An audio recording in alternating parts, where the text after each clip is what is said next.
आज की हमारी इस सभा में बाबा के विशेष रतन जो खास आज के कार्यक्रम के लिए आप सबके बीच पधारे हैं, तो हम स्वामी जी का भी खूब खूब हार्दिक दिल से स्वागत अभिनंदन करते हैं। साथ ही साथ माँ गुरु भी आपकी पधारी हैं, आपका भी हार्दिक स्वागत और अभिनंदन।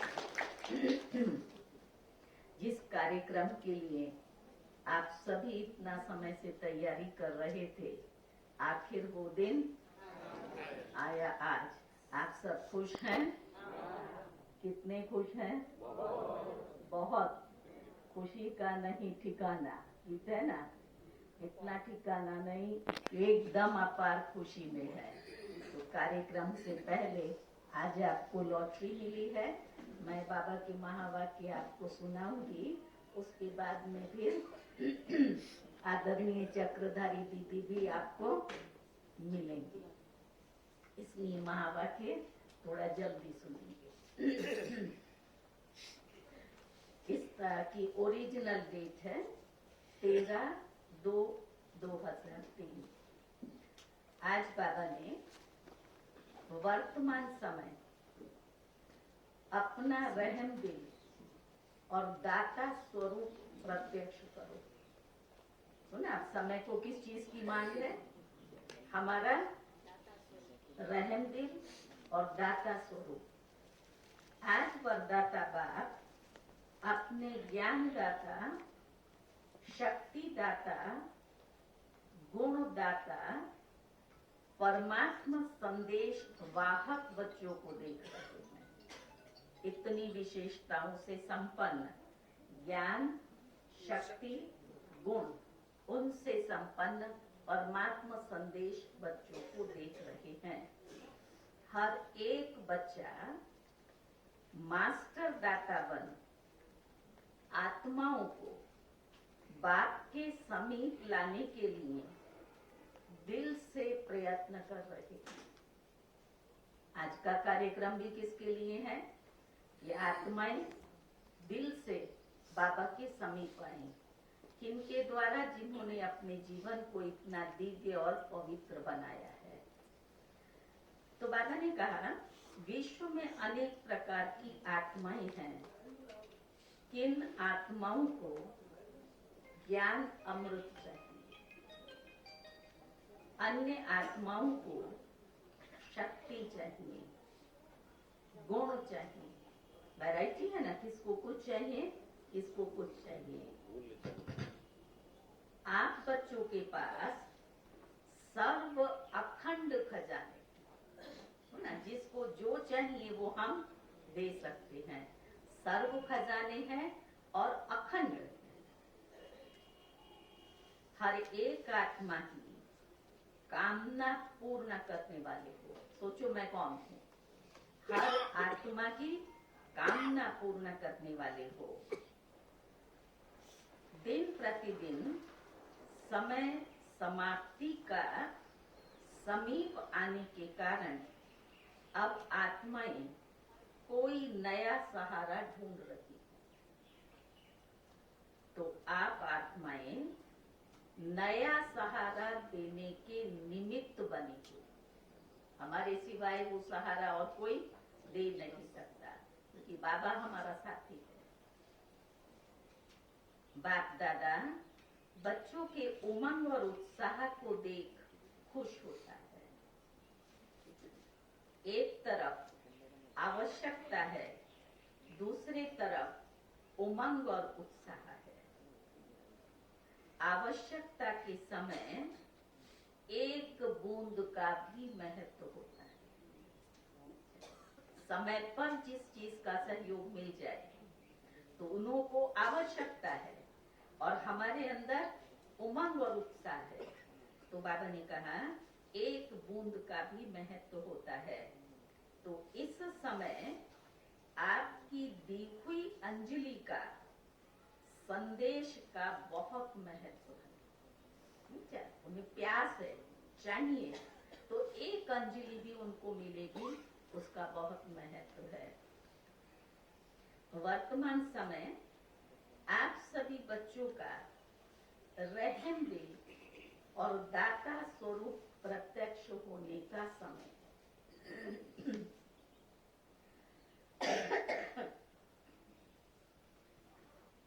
तो बाबा ने कहा, आप ब्राह्मण आत्माओं के, अब स्मृति दिला रहे बाबा, आप ब्राह्मण आत्माओं के अनादि स्वरूप में भी दातापन के संस्कार भरे हुए। अनादि, आदि फिर आएगा, तो अनादि में भी दातापन के संस्कार भरे हुए हैं। इसलिए कल्प वृक्ष के चित्र में आप वृक्ष के जड़ में दिखाई हुए। कहाँ बैठे हैं? क्यों बैठे हैं? जड़ से सारे वृक्ष के एक एक डाली तक, लास्ट पत्ते तक भी जाता है। तो बाबा ने कहा, वृक्ष के जड़ में दिखाई हुए हैं, क्योंकि जड़ द्वारा ही सारे वृक्ष को सब कुछ पहुंचता है। आपका आदि स्वरूप देवता, पहले अनादि स्वरूप की स्मृति दिलाई, अब बाबा कहते हैं आदि स्वरूप देवता स्वरूप। उसका अर्थ ही है देवता। देवता को बाबा ने कहा देवता। तो देवता का मतलब क्या हुआ? देने वाला, अर्थात देने वाला। आपका मध्य स्वरूप पूज्य चित्र है, तो मध्य समय में भी पूज्य रूप में आप वरदान देने वाले हैं, दुआएं देने वाले हैं, आशीर्वाद देने वाले हैं। इमर्ज हो रहा है मैं कौन हूँ? मेरे अनादि संस्कार भी दातापन के, आदि संस्कार भी दातापन के। मध्यकालीन में हमारे जड़ मूर्तियों के द्वारा हमने उनको शुभकामनाएं दी, दुआएं दी, आशीर्वाद दिया। तो बाबा ने कहा, आशीर्वाद देने वाले दाता रूप हो, तो आप आत्माओं का विशेष स्वरूप ही दातापन का है। हमें कहां से इमर्ज लाना नहीं है, बाबा ये स्मृति दिला रहा है, ये आपका स्वरूप है ही। उस स्वरूप को केवल हमें इमर्ज करने की आवश्यकता है। तो बाबा ने कहा, तो अभी भी परमात्मा संदेश वाहक बन विश्व में बाप की प्रत्यक्षता का संदेश फैला रहे हो। आप सब कौन? हम कौन? संदेश वाहक। तो हर एक ब्राह्मण बच्चा चेक करो कि अनादि आदि दातापन के संस्कार हर एक के जीवन में सदा इमर्ज रूप में रहते हैं। संस्कार तो पड़े हैं, लेकिन इमर्ज रूप में, और उसको बाबा क्या कहते हैं? सदा इमर्ज रूप में रहते हैं। दातापन के संस्कार वाली आत्माओं की निशानी क्या होगी? नष्टो मोहा होंगे। और क्या होंगे? हाँ बोलिए, जोर से बोलिए। रहम दिल होंगे, खुश होंगे, बोलते जाइए, भरपूर होंगे। सुनो बाबा क्या कहते हैं, वो कभी भी ये संकल्प मात्र भी नहीं करते कि कोई दे तो दे। समझा? मुझे कोई रिस्पेक्ट दे तो मैं उसको दूं, अथवा वो मुझे ऐसा मेरे साथ व्यवहार करें तो मैं उनको दूं। तो दातापन की पहली निशानी, वो कभी भी ये संकल्प नहीं करेंगे कि कोई दे तो मैं दूं। बाबा ने कहा कोई करे तो करे, नहीं कोई मेरे साथ अच्छा व्यवहार करे तो मैं करूं, नहीं।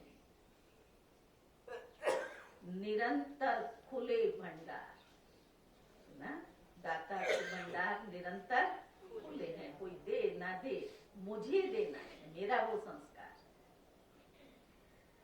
तो बाबा ने कहा तो बाप दादा चारों ओर के बच्चों के दातापन के संस्कार देख रहे थे। क्या देखा? नंबरवार तो है ही ना। कभी भी ये संकल्प नहीं करो ये हो तो मैं भी करूं। दातापन के संस्कार वाले को सर्व तरफ से सहयोग स्वतः ही प्राप्त होता है। ये करे तो ये हो, नहीं। जो दातापन के संस्कार वाली आत्मा, उसकी विशेषता बाबा ने क्या सुनाई? भाई लोग, बाबा ने क्या सुनाया? चारों तरफ से उनको सहयोग मिलेगा। उनको चारों तरफ से स्वतः ही सहयोग मिलेगा। न सिर्फ आत्माओं द्वारा, और बड़ी बात सुनो, न सिर्फ आत्माओं द्वारा, लेकिन प्रकृति भी समय प्रमाण सहयोगी बन जाती है। क्या प्रकृति भी उस आत्मा को सहयोग देती? ये सूक्ष्म हिसाब है। जो सदा दाता बनता है उस पुण्य का फल समय पर सहयोग, सुना कर्म का सिद्धांत। जो सदा दाता बनता है उस पुण्य का फल उसे सदा सहयोग प्राप्त होता है। बाबा ने कहा समय पर सफलता उस आत्मा को सहज प्राप्त होता है, इसलिए सदा दातापन के संस्कार इमर्ज रूप में रखो। पुण्य का खाता 1 का 10 गुना फल देता है। ये पुण्य जमा करते जाओ, इसका रिटर्न 10 गुना या उससे भी ज्यादा पुण्य का फल अनेक गुना बाबा देता है। तो सारे दिन में नोट करो, संकल्प द्वारा, वाणी द्वारा, संबंध संपर्क द्वारा पुण्य आत्मा बन पुण्य का खाता कितना जमा किया। सारे दिन की चेकिंग, संकल्पों से, कर्म से, संबंध संपर्क से हमने कितना पुण्य का खाता जमा किया। वाणी द्वारा किसी कमजोर आत्मा को खुशी में लाना, अब कैसे कैसे ला सकते हैं, प्राप्ति हो सकती है, उसका बाबा वर्णन कर रहे हैं। पहला क्या कहा? वाणी से कैसे?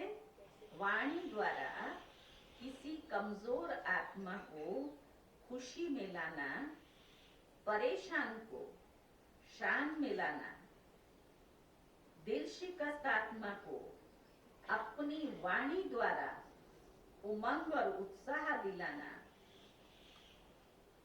संबंध संपर्क से आत्मा को अपने श्रेष्ठ संग का रंग अनुभव कराना। इस विधि से पुण्य का खाता जमा कर सकते। समझा? विधि भी सिखा दी बात। इस जन्म में इतना पुण्य जमा करते हो, कितना जमा करते हैं? इस जन्म में हम कितना पुण्य जमा करते हैं? पद्मा पदम कितना जमा करते हैं? बाबा ने कहा जो आधा कल्प खाते। सुना कितनी कमाई करते हैं, फिर कोई मेहनत नहीं है, वहां हमारे अकल आधा कल्प खाते हो। और आधा कल्प आपके जड़ चित्र, सुनो, आधा कल्प तो मिला हमें सतयुग में, अब आधा कल्प का बाबा हिसाब बता रहा है। आधा कल्प आपके जड़ चित्र पापी आत्माओं को वायुमंडल द्वारा पापों से मुक्त करते हैं। ये पुण्य का खजाना कितना मदद करता है। आधा कल्प में उन पापी आत्माओं को क्या करेंगे, पाप से मुक्त करते हैं, वायुमंडल को बदलते हैं, पतित पावनी बन जाते हो। तो बाप दादा हर एक बच्चे का जमा हुआ पुण्य का खाता देख रहे थे। वर्तमान बाप दादा वर्तमान समय का बच्चों का सेवा का उमंग और उत्साह देख रहे हैं। मेजोरिटी बच्चों में सेवा का उमंग बहुत अच्छा है। कौन कौन सेवा के उमंग में है, जरा हाथ खड़ा करिए। बाबा ने कहा बहुत अच्छा है। आज तो नशा है सबको। सभी अपने अपने तरफ से सेवा का प्लान प्रैक्टिकल में ला रहे हैं। इसके लिए बाप दादा दिल से मुबारक दे। समझा? ताली बजाओ अपनी। बाबा ने कितना परफेक्ट टीचर है, उसको हमेशा मालूम रहता है कि आज मुझे इन बच्चों को क्या पढ़ाना है। तो इन एडवांस बाबा ने कार्यक्रम की खुद आकर के सुबह सुबह मुबारक दी। तो जिसमें भगवान ने मुबारक दी हो वो कार्यक्रम हुआ ही पड़ा, अति उत्तम हो।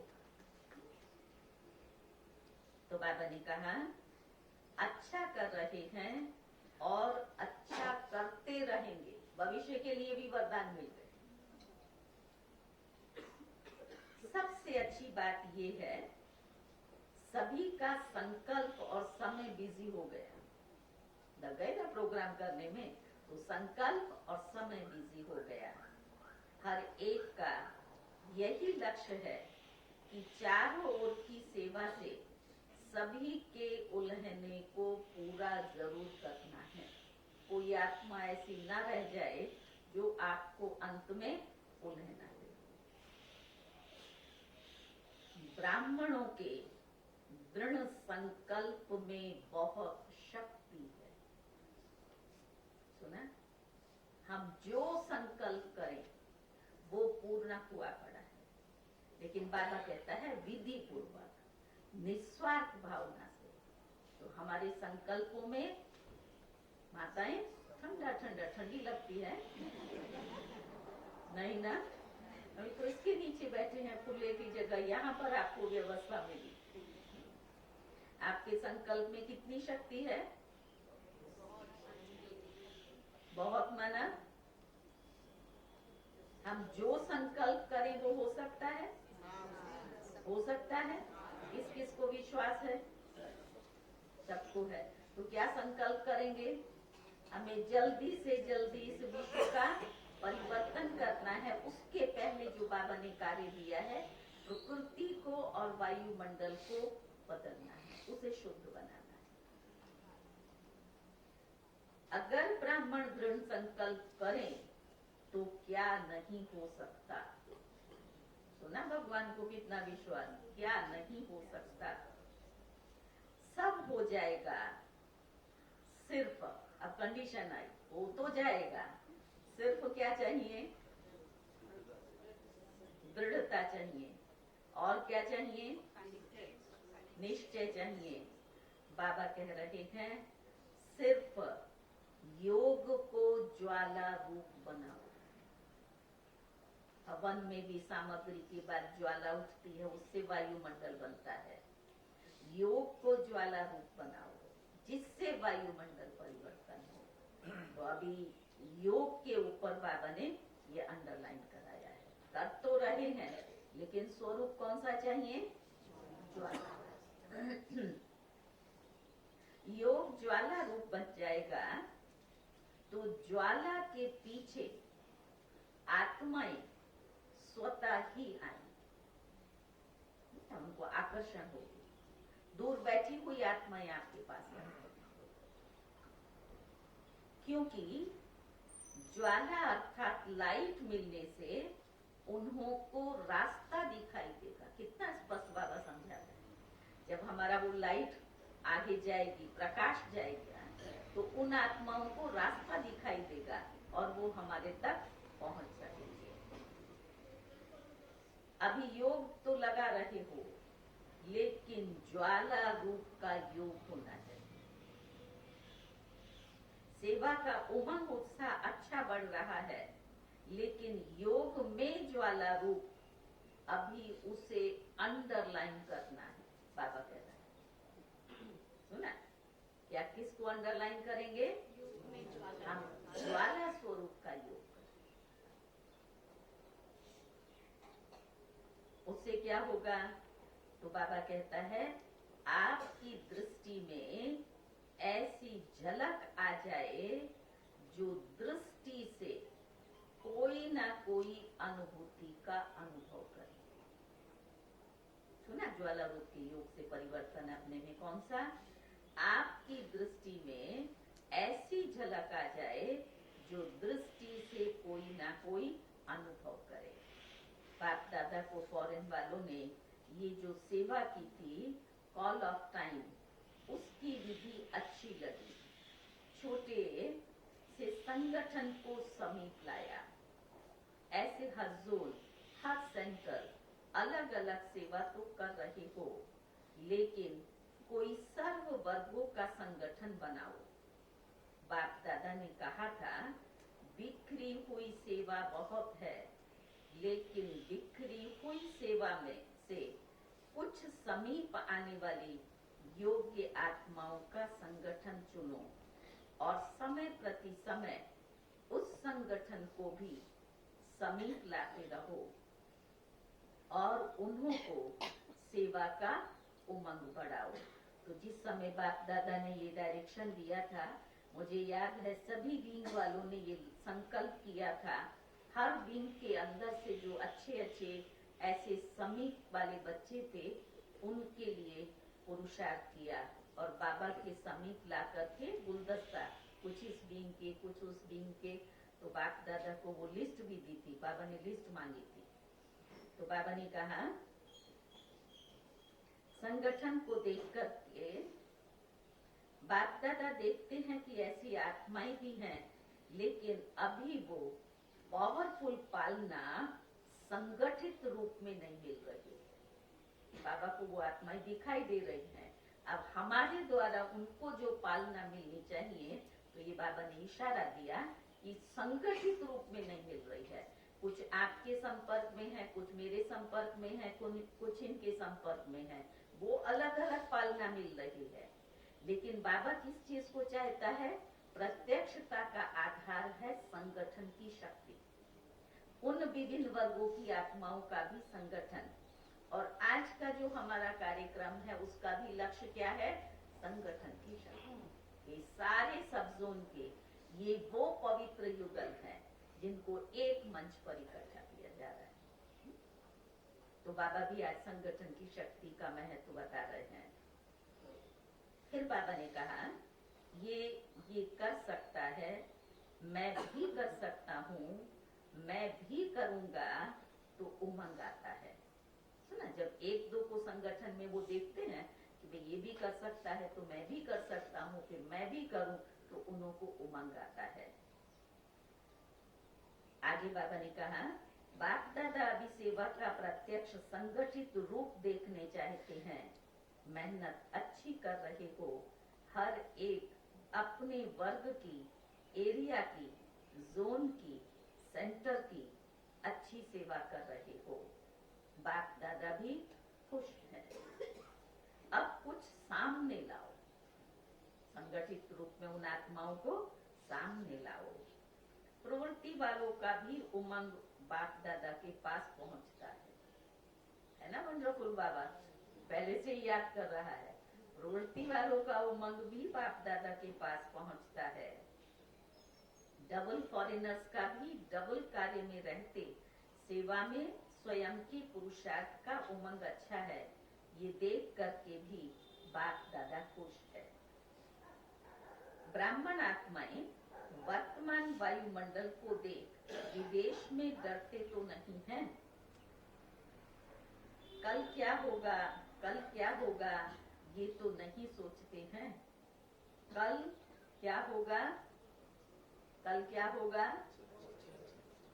बाबा ने कहा कल अच्छा होगा, जो भी होगा वो अच्छा होगा, अच्छा है और अच्छा ही होगा। इतना बाबा हमारा फाउंडेशन मजबूत करा रहा है। जो भी है प्रकृति की या बाहर की परिस्थिति, लेकिन ब्राह्मणों का दृष्टिकोण क्या होगा? क्या होगा? अच्छा। क्वेश्चन मार्क नहीं होगा। तो बाबा ने कहा अच्छा ही होना है। जितनी दुनिया में हलचल होगी उतनी ही आप ब्राह्मण आत्माओं की अचल स्टेज। फिर बाबा पूछ रहे हैं ऐसे है? इनका क्या जवाब देंगे? हाँ जी। तो बाबा ने कहा हलचल तो होनी ही है, भगवानोवाच। अब उसमें अचल हमें रहना ही है। अगर ये होनी है तो हमें भी अचल रहना ही है। तो बाबा ने कहा जो अचल है वो हाथ उठाओ। हलचल में अचल। हाँ, सोचिए सोचिए, पढ़ा रहा है एडवांस। हलचल में अचल है। यहाँ पर हमारे ज्ञान की परिपक्वता आती है। हमें निश्चय है ये होना है, तो हलचल नहीं आएंगी। अब उस परिस्थिति को कैसे समाधान करना है, उससे हमें कैसे पास होना है, सिर्फ वो सोचेंगे। क्यों हो गया, कैसे हो गया, नहीं होना चाहिए था, ऐसा हुआ वैसा हुआ, ये हलचल की लहरें हैं। ये ब्राह्मणों में नहीं। बाबा ने कहा तो हाथ उठाओ। डबल विदेशी हलचल है या अचल है? अचल है। हलचल में तो नहीं है ना। जो अचल है वो हाथ उठाओ। अचल है। फिर से बाबा पक्का कर रहा है, जानता तो है ना, बच्चे तो उसी के हैं। फिर से पूछ रहा है अचल है। फिर और पक्का करा रहा है, कल कुछ भी हो जाए तो, ऐसे तो हाथ खड़ा कर दिया। अब प्रश्न आया, कल कुछ भी हो जाए, कुछ भी में कुछ भी हो सकता है, चाहे शारीरिक हो, चाहे आर्थिक हो, चाहे सामाजिक हो, कोई भी परिस्थिति आ सकती है। तो बाबा ने कहा कुछ भी हो जाए तो भी अचल रहना। क्या होगा? कुछ नहीं होगा। आप ब्राह्मणों के ऊपर परमात्मा चक्र छाया है। इसको इतना अंदर भी पक्का कर, हमारे ऊपर परमात्मा चक्र छाया है, उसके अंदर कोई कमजोरी नहीं आ सकती। तो बाबा ने कहा जैसे, कितना अच्छा मिसाल दे रहा है, वाटर प्रूफ, कितना भी वाटर हो लेकिन वाटर प्रूफ द्वारा वाटर प्रूफ हो जाते हैं। ऐसे ही कितनी भी हलचल है लेकिन ब्राह्मण आत्मा हमारे ऊपर कौन सा वाटर प्रूफ लगा हुआ है?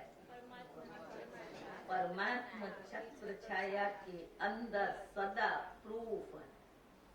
हलचल प्रूफ, समझा? लेकिन चक्र छाया चाहिए। कौन सी? परमात्मा। तो बाबा ने कहा सदा प्रूफ है, बेफिक्र बादशाह है ना। फिर पूछ रहा है आगे का क्वेश्चन, बेफिक्र या फिक्र आती है? आती तो है माताएं, आती तो है कभी कभी, पर आई तो सही ना। तो बाबा ने कहा बेफिक्र बादशाह होना कि थोड़ा थोड़ा फिक्र है क्या होगा, नहीं, बेफिक्र। क्या होगा बाबा कहता ये भी नहीं, क्या चाहिए? बेफिक्र। बाबा को देखा, अपनी दादियों को देखा, दादी प्रकाश मणि, दादी जानकी, क्या परिस्थितियां कम थी और क्या बेफिक्र बादशाह। तो अब हम, वो हमारे आदर्श हैं, तो बाबा हमें भी बना रहा है। वो आदर्श बने तो हम भी बने हुए ही हैं। बन करके दिखाएंगे या बने हुए हैं? सिर्फ उसे हमें इमर्ज करना है। आज वो स्थिति नहीं है, आत्मा में वो संस्कार पड़े हुए हैं। बाबा ने कहा स्वराज्य अधिकारी बन, बेफिक्र बादशाह बन, अचल अडोल सीट पर सेट रह। होमवर्क दे दिया, क्या करना है? टाइटल क्या दिया पहले, किस पर? स्वराज्य अधिकारी बन, बेफिक्र बादशाह बन, अचल अडोल सीट पर सेट रह। सीट से नीचे नहीं उतरो। अपसेट होना अर्थात सीट पर सेट नहीं है तब अपसेट है ना। सीट पर सेट जो है वो स्वप्न में भी अपसेट नहीं हो सकते। माताएं क्या समझती हैं? माताएं जवाब दो, क्या समझती हैं? सीट पर सेट होना, बैठना आता है? आता है? हलचल तो नहीं आती है? अब हाँ नहीं बोल रहे, ना नहीं बोल रहे। तो बाबा ने कहा बाप दादा कंबाइंड है। जब सर्व शक्ति आपके कंबाइंड है तो आपको क्या डर है?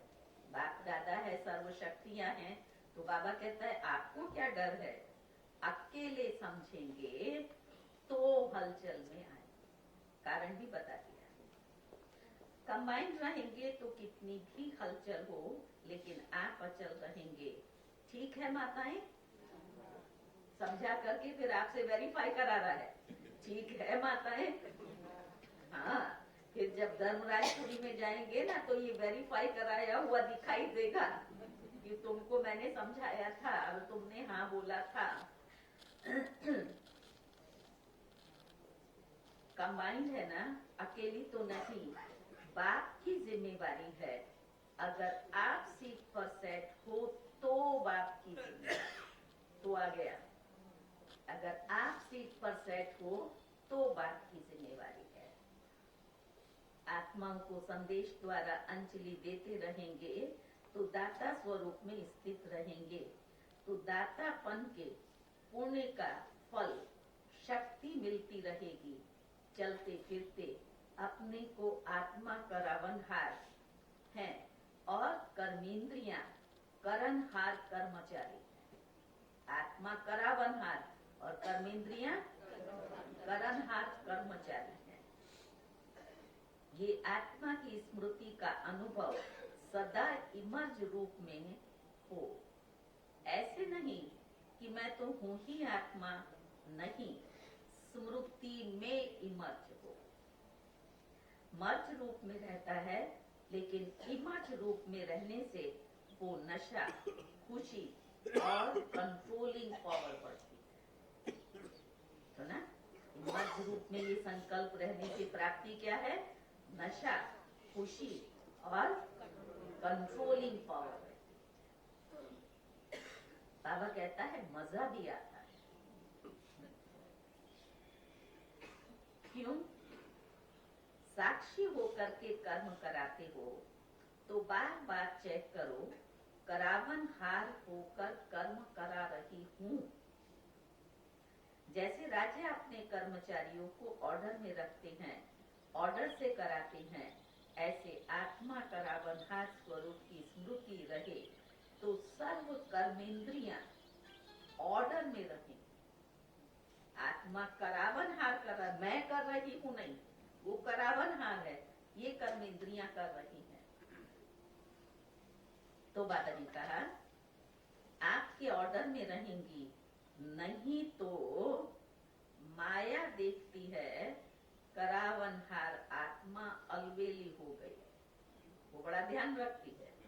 जब उसने देखा ये अलवेली हो गई है तो माया ऑर्डर करने लगती है। जो करावनहार आत्मा को करना चाहिए उसकी जगह माया में क्या है? मैंपन है, ईगो है। इसलिए तो बाबा कहता है माया ऑर्डर करने लगती है, कभी संकल्प शक्ति, कभी मुख की शक्ति माया के ऑर्डर में चल पड़ती है। इसलिए सदा हर कर्म इंद्रियों को अपने ऑर्डर में चलाओ। ऐसे नहीं कहेंगे चाहे थे तो नहीं थे लेकिन हो गया। जो चाहते हैं वही होगा, इतना अधिकार स्वराज्य। अभी से राज्य अधिकारी बनने के संस्कार भरेंगे, तब ही वहां राज्य चलाएंगे। स्वराज्य अधिकारी की सीट से कभी भी नीचे नहीं आओ। अगर कर्म इंद्रियां ऑर्डर पर रहेंगी तो हर शक्ति भी आपके ऑर्डर में रहेगी।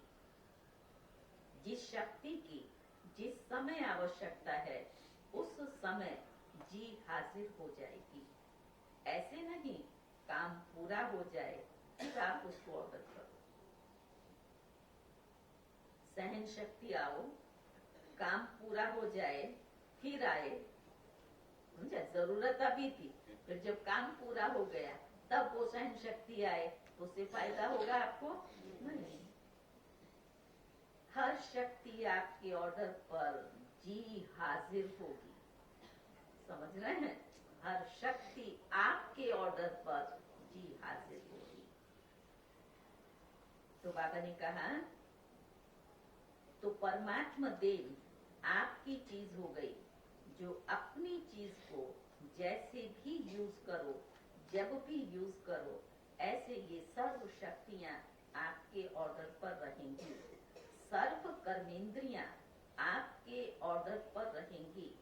इसको कहा जाता है स्वराज्य अधिकारी, मास्टर सर्वशक्तिवान। सुनी परिभाषा स्वराज्य अधिकारी और मास्टर सर्वशक्तिवान की? हैं? ऐसे हैं?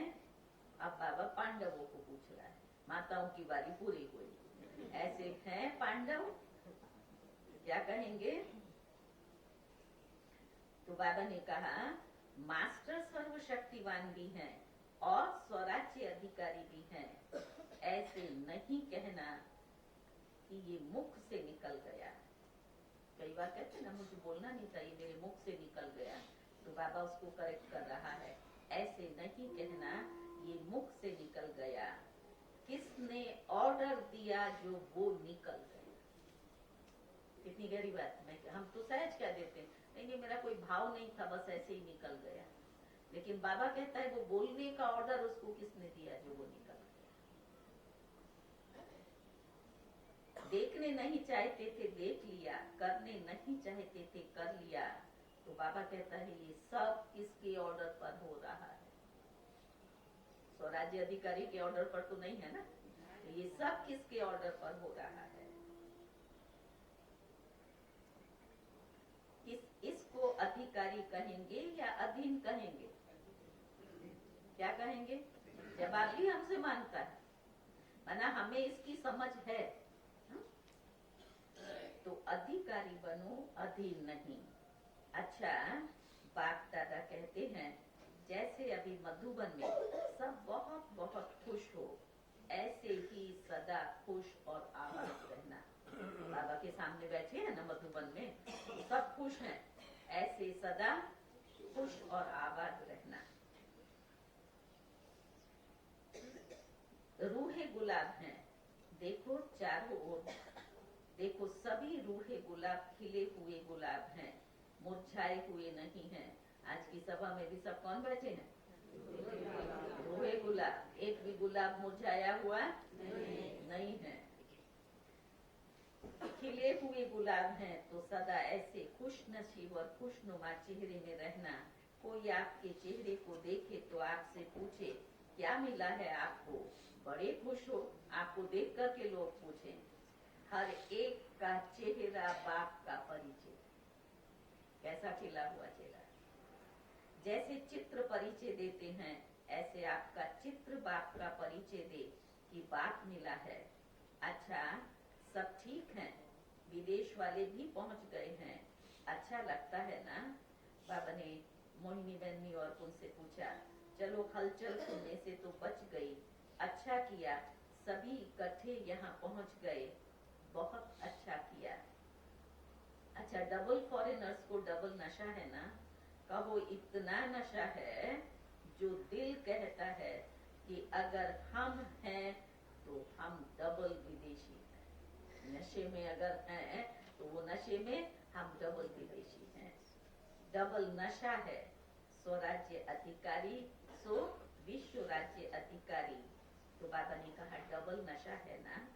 बाप दादा को भी अच्छा लगता है। अगर किसी भी ग्रुप में डबल विदेशी नहीं होते हैं तो अच्छा नहीं लगता है। विश्व का पिता है ना, तो विश्व चाहिए ना। विश्व पिता को अपने सामने में सारे विश्व के बच्चे चाहिए ना, सब चाहिए। माताएं नहीं हो तो भी रौनक नहीं ना। माताएं कितनी लाडली हो बाबा की, माताएं नहीं है तो भी रौनक नहीं है। पांडव नहीं हो तो भी रौनक कम हो जाती है। देखो, जिस सेंटर पर कोई पांडव नहीं हो, सिर्फ माताएं हो तो भी अच्छा नहीं लगेगा। नहीं कहेंगे यहाँ कोई भाई नहीं आते हैं, सिर्फ माताएं आती हैं, तो भाइयों का भी महत्व है। और सिर्फ पांडव हो, शक्तियां नहीं हो तो भी सेवा केंद्र का श्रृंगार नहीं होता है। दोनों चाहिए, बच्चे भी चाहिए।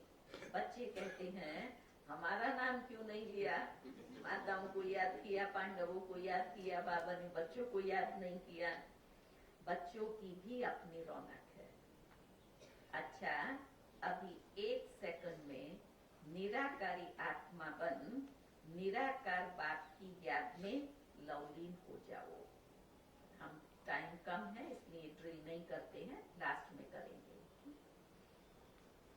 चारों ओर के सर्व स्वराज्य अधिकारी, सदा साक्षीपन की सीट पर सेट रहने वाली अचल अडोल आत्माएं, सदा दातापन की स्मृति से सर्व को ज्ञान शक्ति गुण देने वाले रहम दिल आत्माओं को, सदा अपने चेहरे से बाप का चित्र दिखाने वाले श्रेष्ठ आत्माओं को, और सदा खुश नसीब खुश नुमा रहने वाले रूहे गुलाब रूहानी गुलाब बच्चों को बाप दादा का याद प्यार और नमस्ते। फिर लास्ट में करेंगे। फिर बाबा ने दादियों के साथ बात किया है। सेवा के साथ सब तरफ 108 घंटे योग के भी अच्छे प्रोग्राम चल रहे हैं। ये बाबा को दादी ने समाचार सुनाया। तो बाबा ने कहा इस योग ज्वाला से ही विनाश ज्वाला फोर्स में आई। अभी देखो, बनाते हैं प्रोग्राम, फिर सोच में पड़ जाते हैं।